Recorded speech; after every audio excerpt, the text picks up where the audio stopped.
Welcome to Care to Lead, your path to leadership success. Brought to you by the Vizient Nurse Executives Network.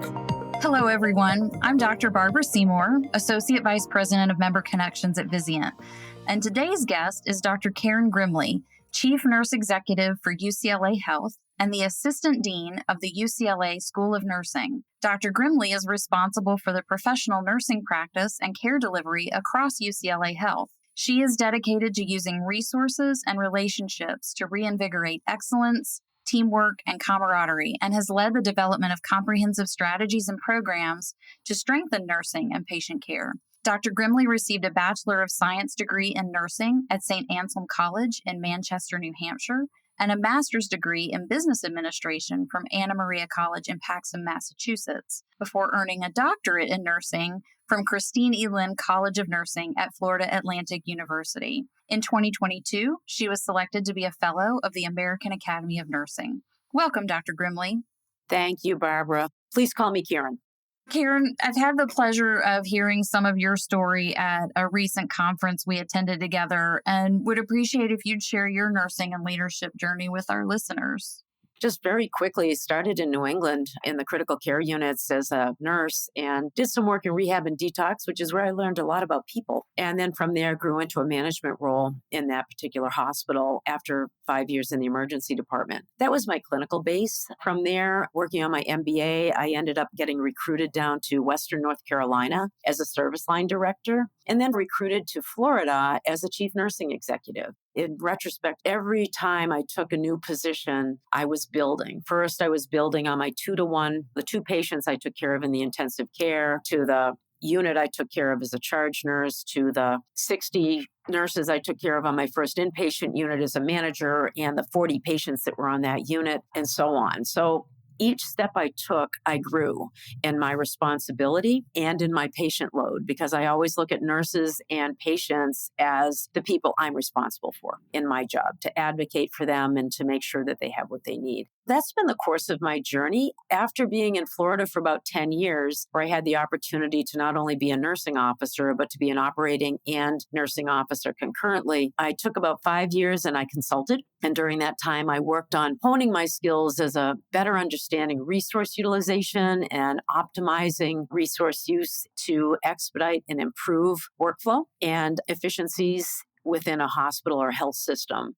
That was really beneficial. Consulting's a tough line of work. I took a year off and went back to school full time to work on my doctoral coursework. I got tremendously bored and ended up taking a job at the University of California as a nursing officer, because after that 5 years as a consultant, I was driven to get back to that health system to help nurses really orchestrate change in a meaningful way for patients, but also for professional practice. So from UC Irvine for 5 years and then up now to UCLA, where I've been for 8 years as both a nursing executive here for the health system and also the assistant dean for the School of Nursing. Both wonderful roles. They work together brilliantly. I've been able to enhance professional practice in a relevant and meaningful way because I can weigh in on school side and I can weigh in on health system side to bridge some of the challenges that we face as a profession, and then also to take that knowledge and enhance the way we teach care, teach how to deliver care, and the way we also deliver care.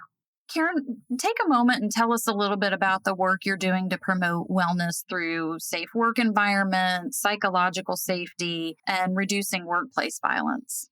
Helping nurses do the job they want to do and having patients receive the care that we want to deliver is paramount to me. But we can't do that as well as we'd like unless we have the right things in play. One thing we learned from COVID is people are a lot testier than they were prior to COVID. People are very anxious, they're frustrated, they're more terse in their conversations, and it's a harder environment. We have a lot of interaction with families and patients that we didn't experience in the past. A lot of harassing comments and sometimes violent outbursts by families and patients, and even colleague to colleague, we've had some tough conversations as well. It just sheds a light on the fact that we really need to understand our environment and make sure that people have what they need to feel safe.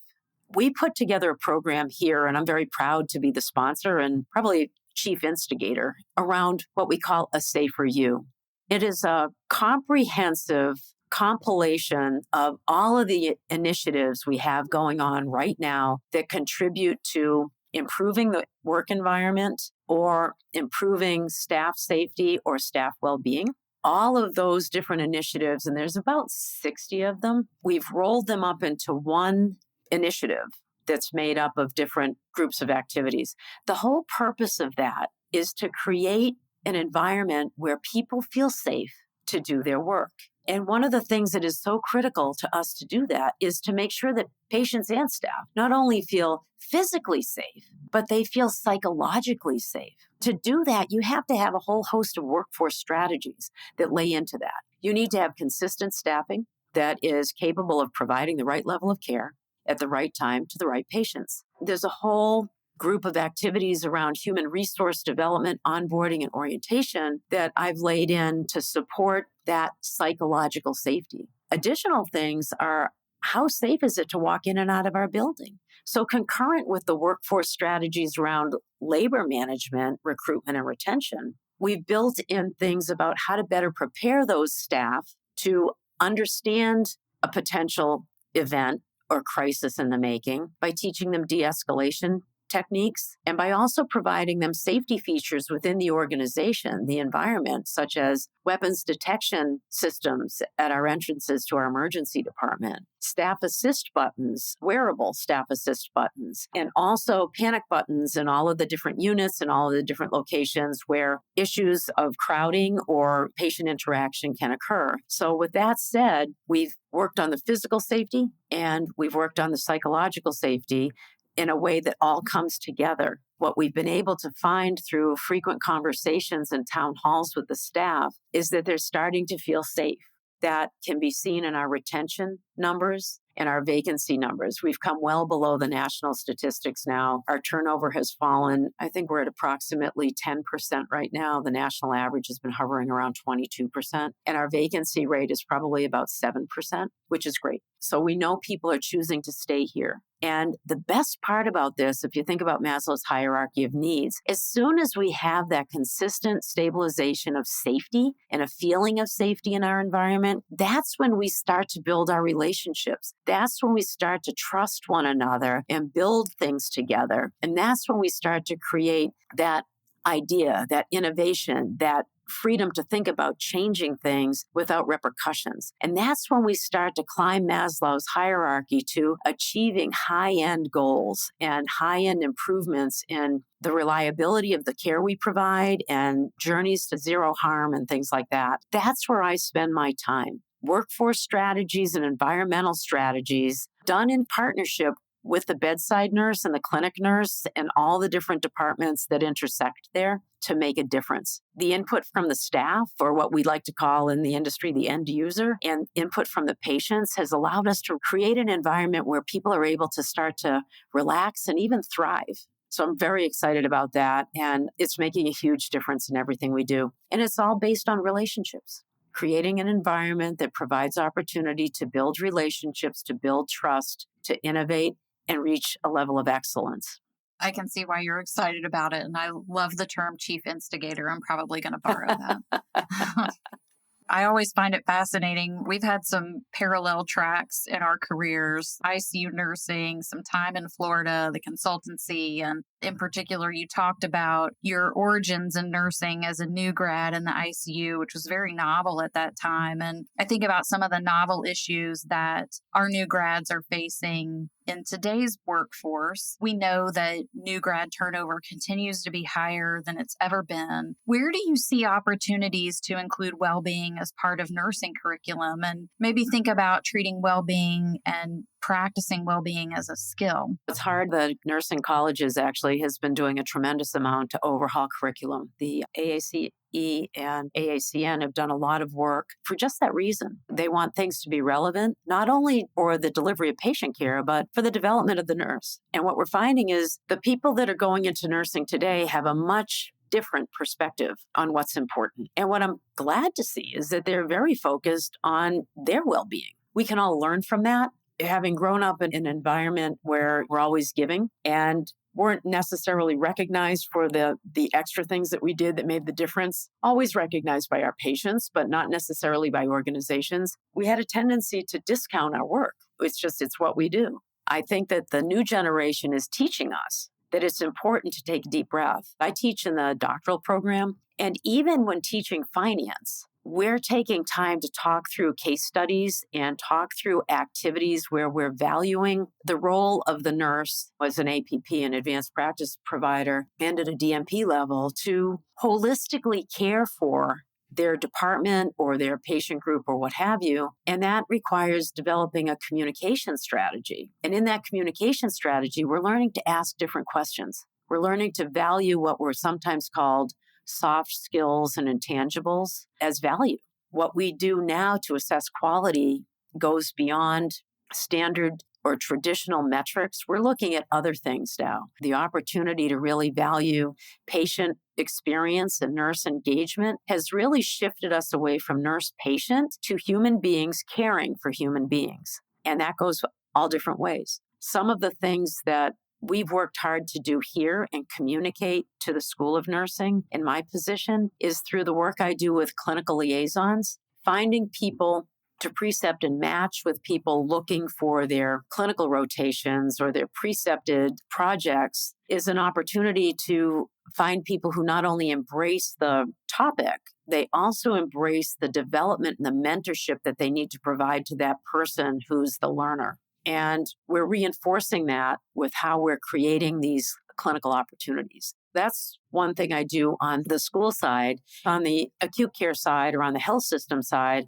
I'm making sure that we have different situations where we can orient student nurses or students in nursing to the patients they need to care for, but we are also immersing them in the environment in which they'll work. We have dedicated education units done in partnership with the schools of nursing where a group of clinical students will come into a rotation on a particular unit, spend their entire rotation there with nurses on the unit who act as essentially elbow support instruction for them. There's a clinical instructor from the school that's liaisoned with that group. What they learn is how the unit works, how people go to find resources, what resources are available, how to partner with nurses for mentorship opportunities and opportunities to partner with them on different committees and different initiatives to learn how to use their skills. So they're being recognized and rewarded while they're still students in a healthcare organization. It also creates a pipeline for them